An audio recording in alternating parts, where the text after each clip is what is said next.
시간 함께 하신 모든 분들을 환영합니다. 그리고 성가대 찬양 진심으로 감사드립니다. 성가대 찬양을 듣고 있노라니 성가대는 참 탁월한 그 갈등 해결의 장인 듯 싶어요. 왜냐하면 우리가 갈등이라고 하면 서로의 생각이라든지 이해관계가 서로 충돌하였을 때 이렇게 우리가 갈등이라고 이렇게 표현을 합니다.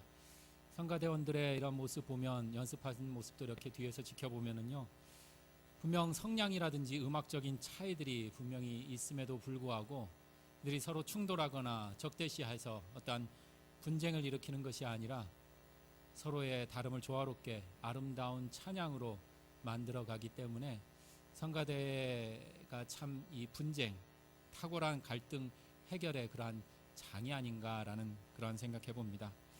근데 세상은 어떻습니까? 점점 갈등의 골과 갈등의 구조가 짙어지는 그러한 세상을 우리는 살아가고 있는지 모릅니다. 어떤 갈등이 있을까요? 특별히 우리 한국적인 상황만 두고 보더라도 세대 간의 그러한 갈등도 있고요. 또 요새 점점 계층 간의 그러한 갈등으로 아파하기도 합니다. 더더욱 또 한반도 땅에 이제 풀어야 할 숙제인 지역 간의 그러한 갈등도 무시할 수 없고요. 그중 갈등 중에 좀 독특하면서 민감한 갈등, 바로 고부 간의 갈등 아닐까 싶어지기도 합니다.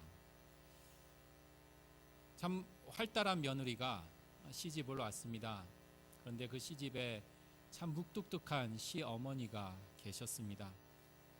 그래서 하루는 활달한 며느리가 어머니랑 좀 이젠 대화도 해서 좀 서로 잘 이해할 수 있는 그러한 좀 시간을 가져보자라고 다짐을 하고 어머니에게 조심히 다가가 이렇게 이야기를 했습니다. 어머니, 심심하시죠? 저랑 끝말잇기 게임 한번 해보실래요? 여러분들 끝말잇기 게임 다 아시죠? 끝말잇기 게임을 이렇게 이야기를 했어요. 그러자 무뚝뚝한 시어머니도 이제 마지못해서 그래 한번 해보자라고 하면서 게임이 시작되었습니다. 먼저 며느리가 이러한 단어를 구사했습니다. 부엌에 보니까 이 계란이 있는 거예요. 그래서 계란이라고 이렇게 외쳤어요. 여러분들은 끝말잇기 계란 다음에 뭐라고 하시겠어요? 계란이라고 이렇게 이야기를 하니까 시어머니가 그걸 되받아치면서 난닝구라고 이렇게 이야기를 했습니다. 그러자 며느리가 아니 어머니 그 외래어 쓰시면 안 돼요. 표준말 쓰셔야 돼요. 이렇게 이야기를 했어요. 그러자 어머니가 뭐 그렇게 복잡하냐. 그래 다시 한번 해보자 라고 하며 게임은 다시 진행이 되었습니다. 이번엔 며느리가 어머니가 입고 있는 그 몸빼를 보면서 몸빼라고 이렇게 단어를 구사했습니다. 그러자 시어머니가 빼다지라고 했습니다. 서랍 방언 사투리죠. 그러자 며느리가 어머니 아까 이야기했잖아요. 표준말 쓰셔야죠. 사투리 쓰지 마세요. 이렇게 이야기를 하자 시어머니가 니는 어떻게 시어머니한테 이거 하지 말아라 저거 하지 말아라 네 친정에서 그렇게 가르치든 그렇게 하며 큰 소리가 울려 퍼졌고 그 집안에서는 더 이상 며느리와 시어머니와의 대화는 끊겼다는 아주 슬픈 이야기가 전해져 오고 있습니다. 그래 어쩌면 세상에는 이런 슬픈 이야기가 있는지 모릅니다. 하지만 성경의 말씀 속에서는 고부간의 그러한 갈등이 아니라 고부간의 이제 아름다운 이야기가 소개됩니다. 어떻게 고부간의 갈등이 아니라 그 사랑이 있을 수 있는지 그 아름다운 이야기 속으로 우리도 아름다운 마음 갖고 함께 다가가 보도록 하겠습니다. 오늘은 룻기입니다. 룻기는 말 그대로 룻이라는 여인이 주인공으로 등장하는 이야기가 담겨져 있습니다. 그런데 룻기의 주인공은 분명히 룻이라는 이 여인인데 룻기의 처음과 마지막 그리고 그 중간 속에는 룻뿐만 아니라 또 다른 한 여인이 등장을 합니다. 바로 룻의 시어머니인 나오미라는 그러한 여인이 등장을 합니다. 오늘 우리가 함께 읽어나갈 방법은요, 룻기를 주인공으로 삼아서 룻의 그러한 시선으로 바라보는 일반적인 그러한 방법이 아니라 우리나라의 그러한 정서에 맞게끔 어른과 아이 사이에도 분명히 차례 질서가 있듯이 장유유서를 좀 적용을 해서 며느리 룻보다는 시어머니 나오미라는 그 입장에서 우리가 이야기를 함께 열어볼까 합니다. 자, 이제 나오미의 입장에서 오늘 이야기는 이렇게 펼쳐집니다. 먼저 1장 1절의 이야기는 이렇게 출발을 하고 있습니다.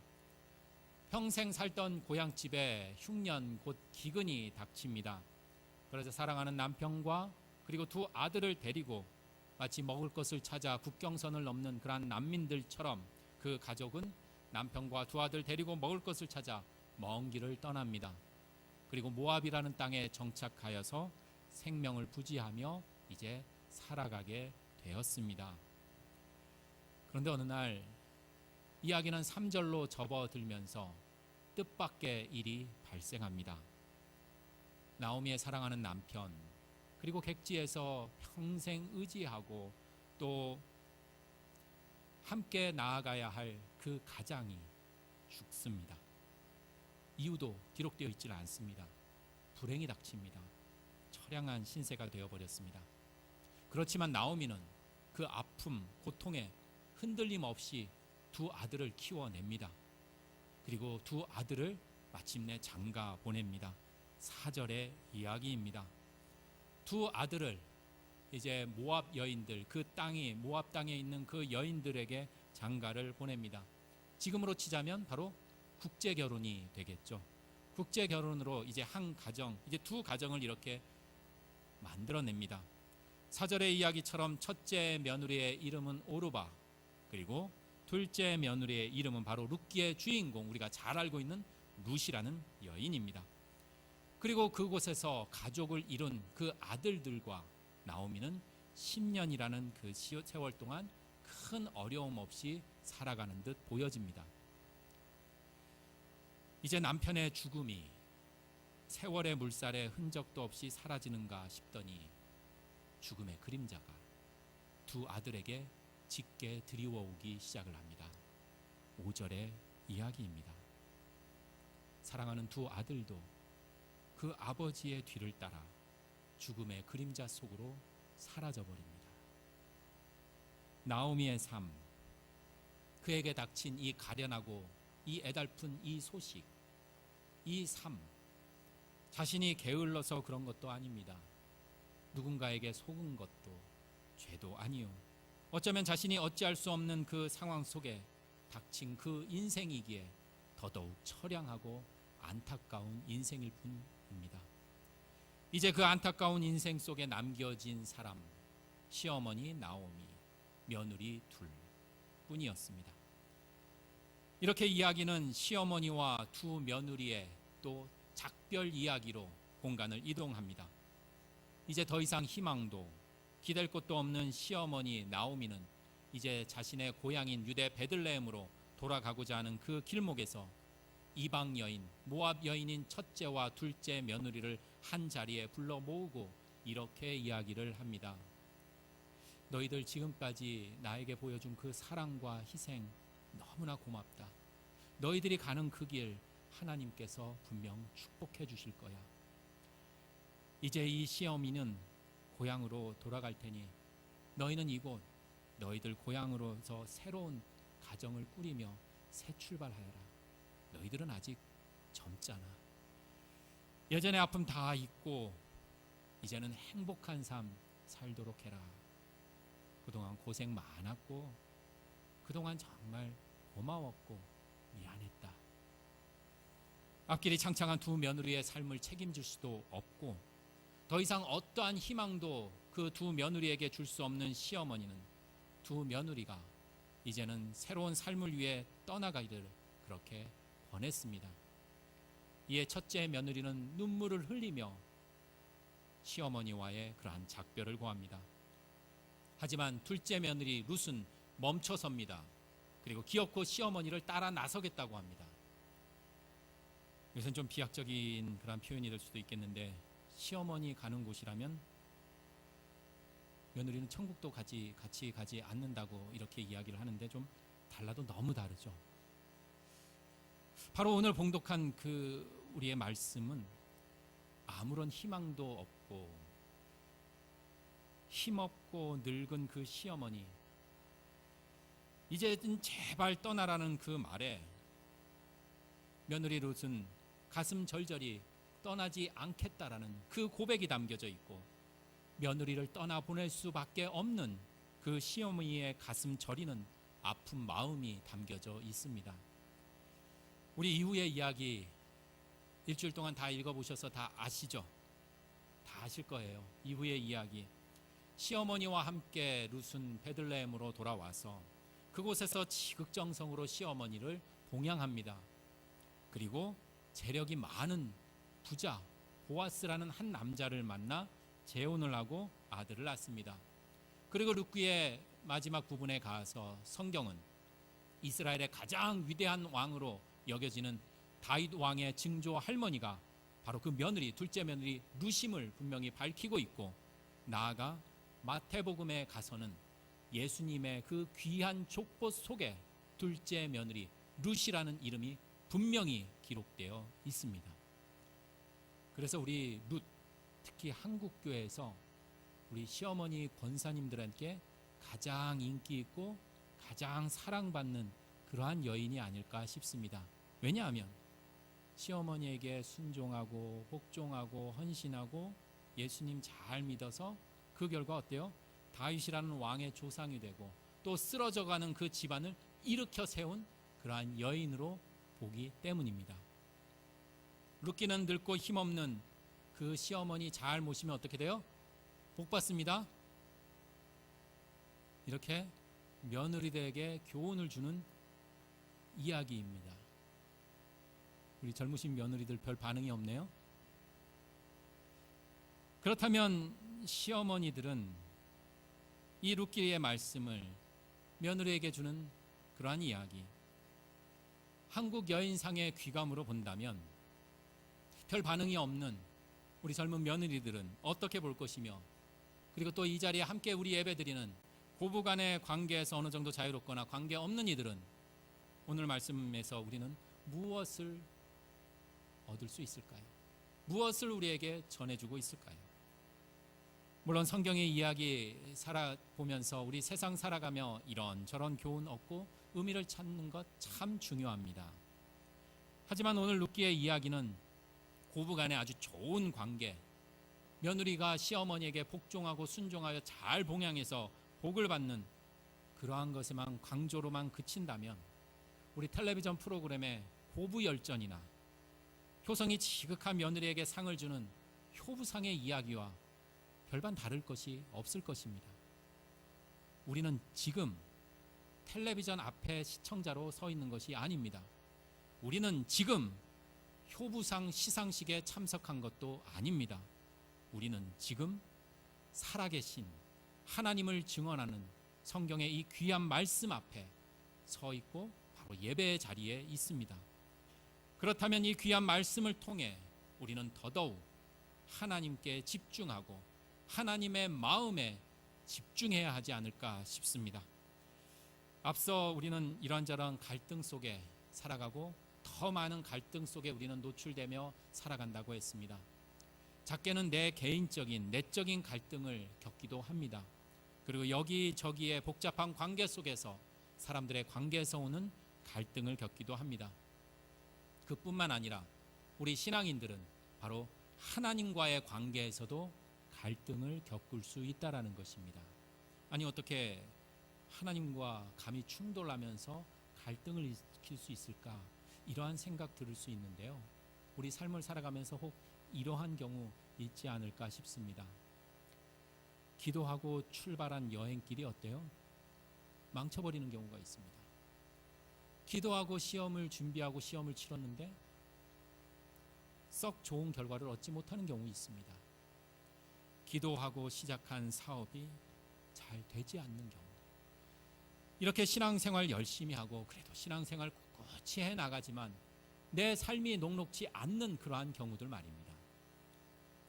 신앙인으로서 나는 기도하면서 간절한 바람으로 여행이 즐겁길, 그리고 시험에 좋은 성적 거두기를, 그리고 사업이 잘 되기를 바랐는데 결과는 이런 내 생각과 이해, 그 결과가 너무 거리가 생겨버려서 하나님과 그리고 나와의 관계가 덩달아 거리가 생기면서 조금씩 갈등의 골이 깊어지고 갈등이 자라기 시작한다라는 것입니다.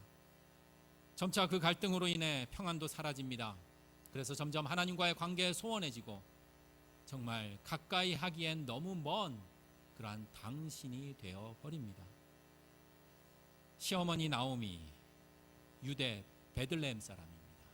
그 가족 유대 베들레헴 사람입니다. 우리처럼 어쩌면 조상 대대로 믿었던, 아니면 오래전부터 하나님을 섬기고 하나님을 따랐던 하나님의 백성들이었습니다.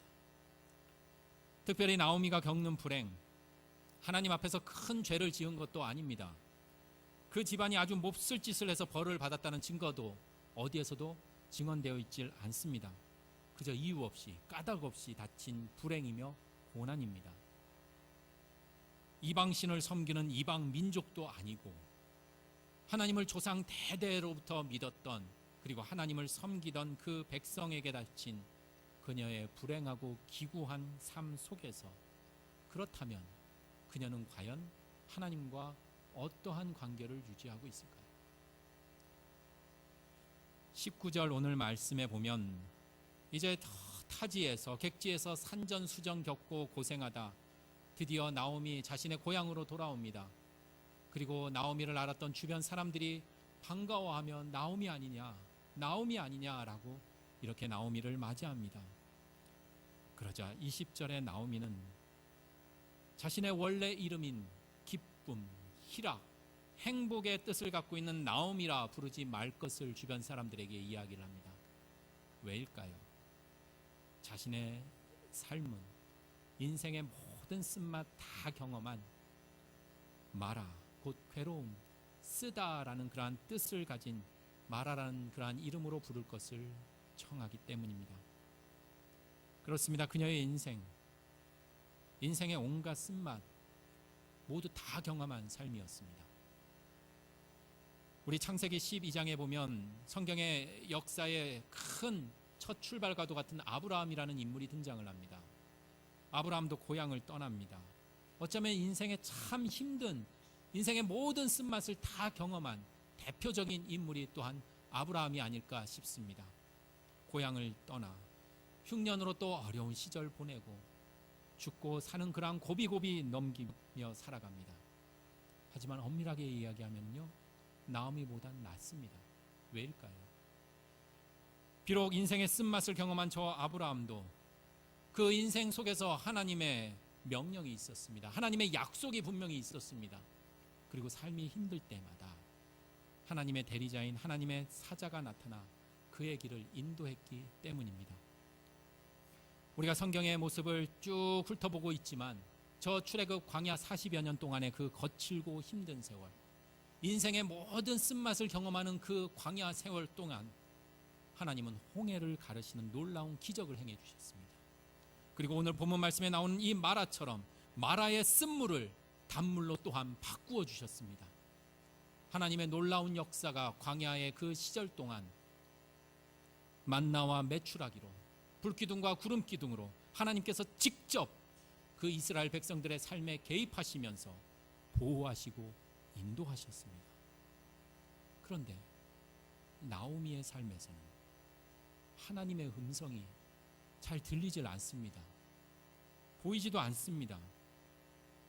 특이하게 오늘 룻기의 첫째 장부터 마지막 4장까지 하나님의 강한 손은커녕 하나님의 그 세미한 음성도, 하나님의 대리자인 천사도, 심지어 꿈속에서도 하나님은 나타나질 않습니다. 마치 우리네 삶과 같지 않나 싶습니다. 참 어떤 사람들은 하나님의 음성을 들었다고 해요. 근데 나는 잘 듣지를 못해요.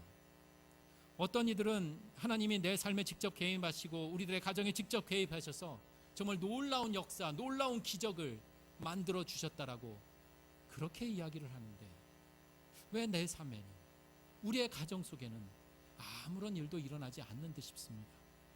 그저 나의 평범한 삶, 하나님이 나타나지 않는 그러한 모습처럼 말입니다. 바로 나오미의 그러한 삶처럼 말입니다. 하나님을 섬기던 그가 설명할 수 없는 불행과 고난이 닥치고 그 속에서 하나님의 역사하심도 느끼지 못하는 그때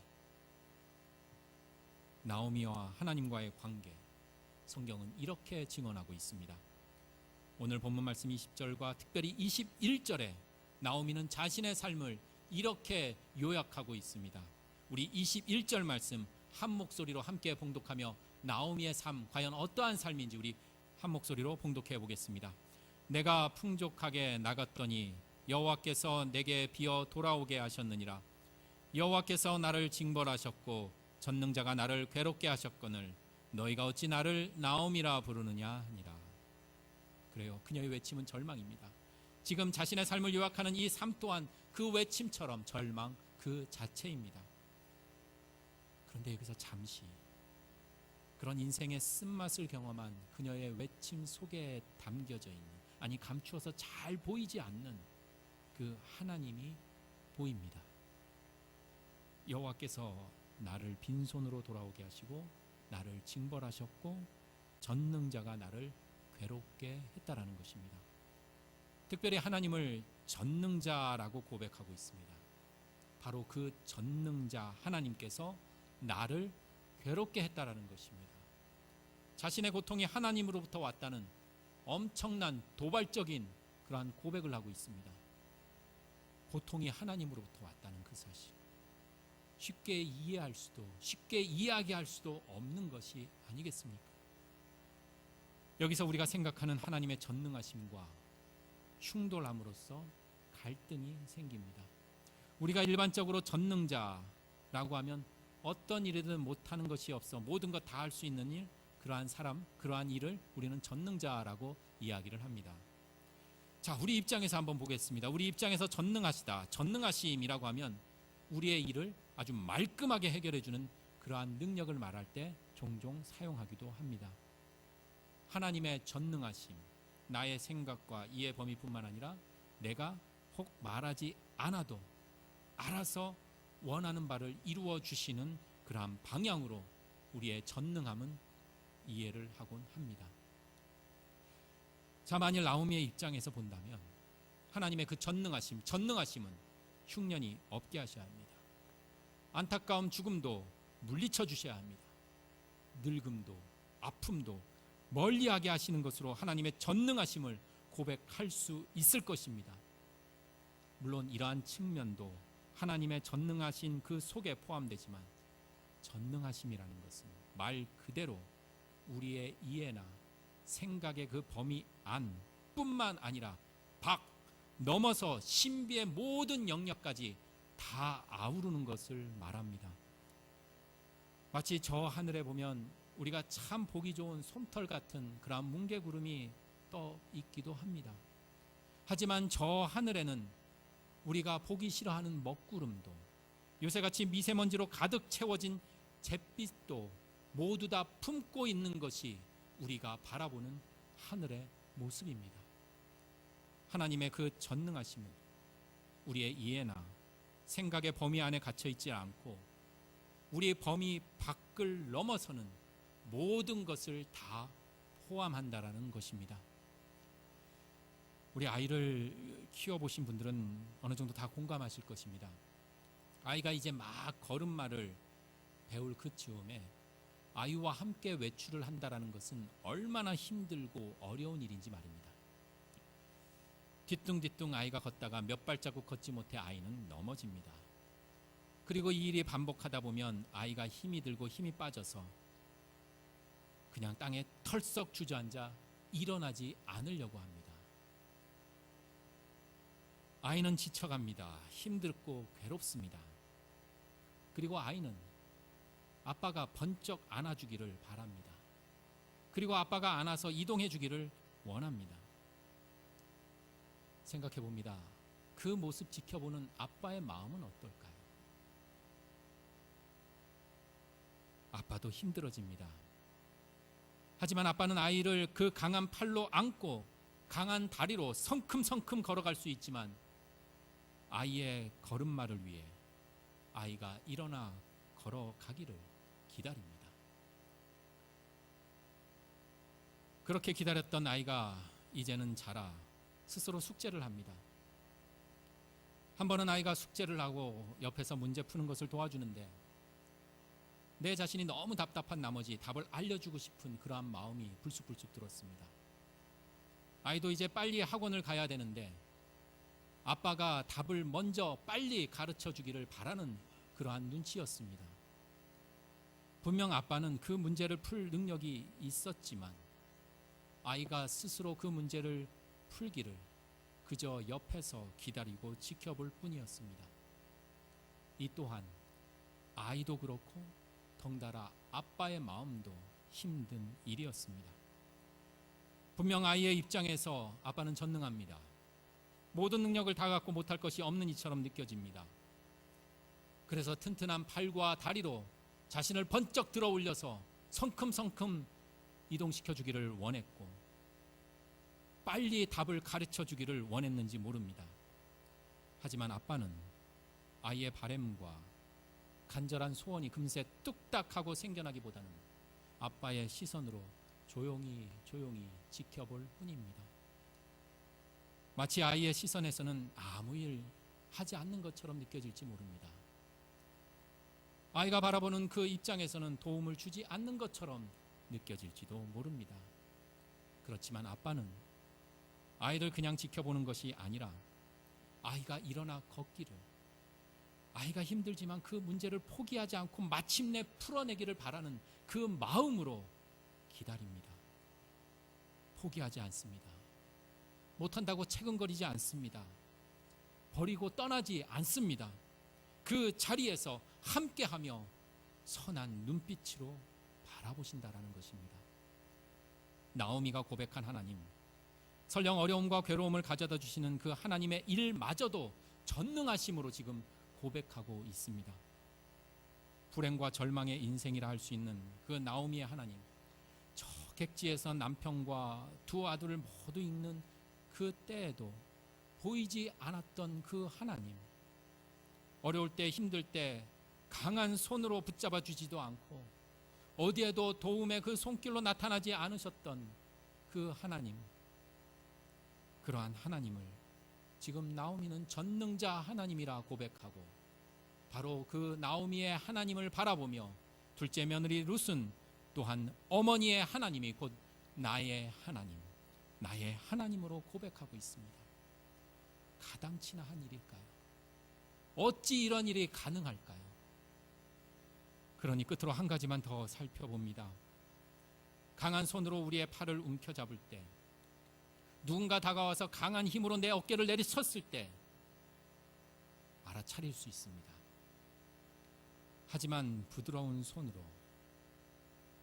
속삭이는 음성으로 들려오는 그 소리를 깨닫고 듣기 위해서는 그 미세함을 느끼고 들을 만한 감각이 필요합니다. 이러한 전능자 하나님을 고백하기 위해서 우리에게 필요한 그 감각이 바로 믿음이라는 것입니다. 혹 내가 바라는 대로 일이 척척 잘 진행되고 원하는 대로 기적 같은 일들이 내 삶에서 뚝딱뚝딱 벌어지는 그 곳에서는 믿음이 자라질 않습니다. 항상 내가 원할 때마다 슈퍼맨처럼 나타나 좋은 일만 있게 해주시는 그 하나님 고백하는데 그냥 내가 보고 내가 느끼고 내가 경험하면 되지, 뭐 그리 복잡하고 뭐 그리 어렵게 믿음까지 다다르겠습니까? 믿음이 필요가 없습니다. 강한 힘으로 내리치면 그 힘이 전달되기에 뒤를 돌아보면 됩니다. 그렇게 느낄 수가 있습니다. 하지만 이러한 하나님을 기대하고 바라보는 것은 우리의 범위를 넘어서는 저 무한한 능력인 전능자 하나님의 그 뜻과 일을 생각하기보다는 유한한 능력인 내 일을 먼저 생각하는 그러한 또 다른 우상 숭배가 될 수 있다는 것입니다. 하나님의 일이, 뜻이 내 삶을 통해, 우리의 주변을 통해 어떻게 이루어질 것인가를 기대하고 바라보는 삶이 아니라 그러한 삶은 늘 내 중심적으로 내 삶을 그 유한 속으로 가두어 두어 버린다라는 사실입니다. 어려운 고백입니다. 결단입니다. 삶입니다. 그러니 더욱 우리에게는 그 믿음이 필요합니다. 그래야 우리는 특별한 영웅이 아닐지 모릅니다. 억척스럽게 살아갈 그러한 자신이 없을지도 모릅니다. 하지만 우리는 하나님의 사람입니다. 믿음을 지키며 살아갈 참 하나님의 사람이라는 것입니다. 그러니 비록 불행과 죽음, 좌절 같은 그러한 비극적인 상황이 갑자기 도둑처럼 우리의 삶에 들이닥친다 해도 전능하신 그 하나님이 우리 삶 가운데에서 분명 함께 하시기에 최후 승리는 바로 전능하신 그 하나님으로 말미암아 우리들의 삶 속에 아름답게 열매 맺으리라 확신하며 우리 함께 믿음으로 최후 승리하는 우리들의 삶이 되기를 소망합니다. 함께 기도드리시겠습니다.